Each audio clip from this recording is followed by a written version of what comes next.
El día de hoy les presentamos nuestro podcast titulado Competencias para el futuro. Entonces, bienvenidos a Dos amigas y un micrófono.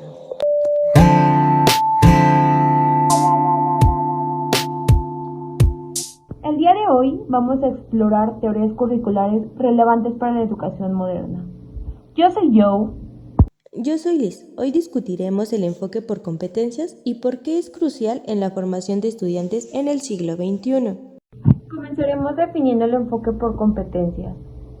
Para mí el enfoque de competencias se centra en desarrollar habilidades prácticas, actitudes y conocimientos que los estudiantes necesitan para enfrentar los desafíos del mundo real. ¿Qué opinas, Liz? Exactamente, este enfoque no solo se trata de memorizar la información, sino de aplicar lo aprendido en situaciones concretas. Es un cambio importante respecto a modelos más tradicionales.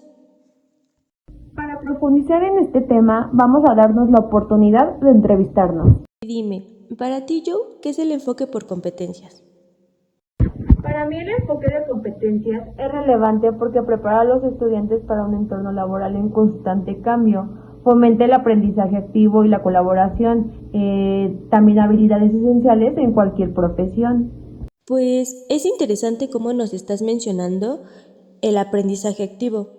¿Crees que esto se ve reflejado en nuestras experiencias como estudiantes?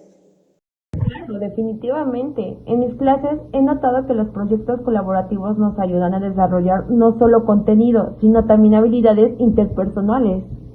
Justo yo siento lo mismo. En un reciente proyecto trabajé en equipo y aprendí mucho más que si hubiera hecho un examen. De hecho, la interacción nos obligó a aplicar estos conocimientos de una forma más creativa. Hablando de beneficios, el enfoque de competencias promueve la autonomía del estudiante y fomenta la creatividad. Pero también hay desafíos. Por ejemplo, implementar este enfoque puede ser complicado para los docentes, que están acostumbrados a métodos más tradicionales. Exacto. Es fundamental que los profesores reciban la formación adecuada para adaptarse a este nuevo modelo. ¿Puedes compartirnos alguna anécdota, Joe? Te voy a platicar una anécdota que me pasó frente a Grupo Liz. En cuanto yo inicié mis prácticas, me dejaron preescolar 2. Eran 12 pequeños, uno de ellos tenía autismo. Entonces, en cuanto se le dejaban actividades, yo me daba cuenta que no las hacía y siempre se la pasaba de pie, pero mi titular no le decía nada y no le prestaba atención. Y con el tiempo me di cuenta que lo que ocupaba el pequeño era atención. Entonces empecé a identificar y a conocerlo un poquito más a fondo para que yo buscara las herramientas para que él prestara atención. Empecé con ayudar al niño a identificar y expresar sus emociones de manera apropiada. También le ayudé a practicar cómo tomar turnos y compartir materiales mediante actividades. Empecé a usar tarjetas visuales o juegos para ayudar al niño a reconocer diferentes emociones en ellos mismos y en los demás. También me daba cuenta que le gustaba mucho el color azul y los carritos. Entonces, ¿qué hice? Las actividades que le pedía a mi titular, yo las editaba. Siempre le preguntaba un día antes que se le iba a dejar. Entonces ya me decía y pues yo buscaba la manera de hacer las actividades para que al niño con autismo le llamara la atención. Entonces me dediqué con eso y en cuanto la Miss dejaba las actividades, yo me sentaba con el pequeño y me daba cuenta que le llamaba la atención porque traía colores que a él le gustaba e imágenes que a él le gustaba y le empecé a explicar, me dediqué con él y la verdad es que me funcionó muchísimo. Entonces yo creo que sí son herramientas que ayudan mucho a mejorar el desarrollo del pequeño. Pues en mi caso, cuando realicé mis prácticas profesionales en el preescolar, había un niño con autismo. Él tenía dificultades para participar en actividades grupales y comunicarse verbalmente con muchos de sus compañeros. La manera en cómo trabajé estas competencias, pues fue fomentar esta interacción social y el desarrollo de su lenguaje.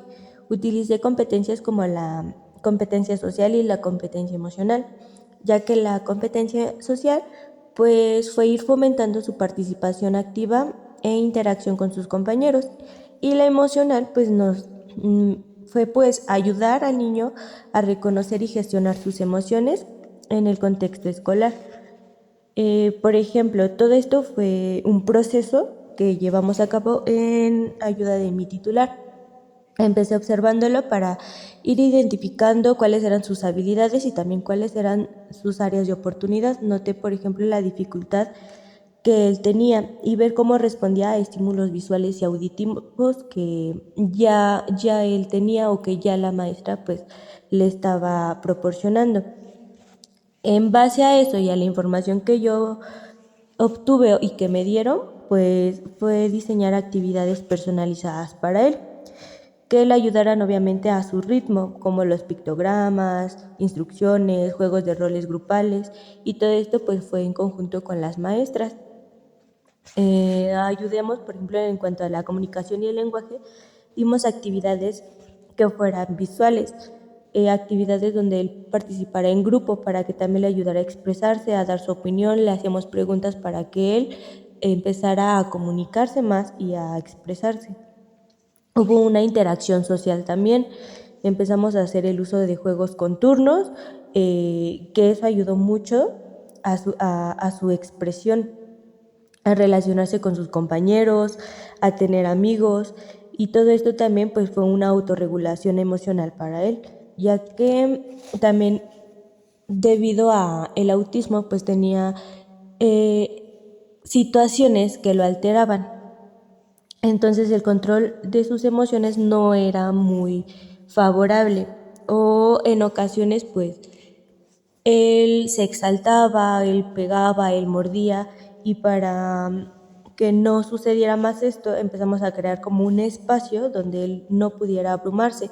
Empezamos a hacer ejercicios con música, que él se acostara, le pusiéramos música tranquila, o lugares donde pudiera estar un poco solo para tranquilizarse, sin ruido. Y pues por último usamos esta parte de una evaluación y un ajuste, que fue ver los avances que tenía, ver si aumentábamos la complejidad incluso en algunas de las actividades. Esto se hacía como cada cierto tiempo. Por ejemplo, si yo le llevaba una actividad de un laberinto, le llevaba un laberinto fácil y ya veía, si lograba hacerlo y hacía varios, pues aumentaba la complejidad.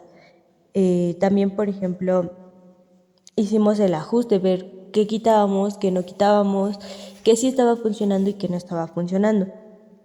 Todo esto pues sí le ayudó, porque al final sí, del ciclo escolar pues sí tuvo habilidades y una interacción social, sobre todo con sus compañeros, o sea, sí hubo un avance. Y obviamente todo fue respetando su ritmo y pues las necesidades que él iba teniendo, de acuerdo pues a sus particularidades de él. Y en conclusión, de todo esto que hemos visto, pues para mí el enfoque de competencias es esencial para preparar a los estudiantes para el futuro, ya que va a promover estas habilidades que van mucho más allá del aula. Esperamos que este episodio haya sido útil. Gracias por acompañarnos en Competencias para el Futuro. Nos vemos en el próximo episodio.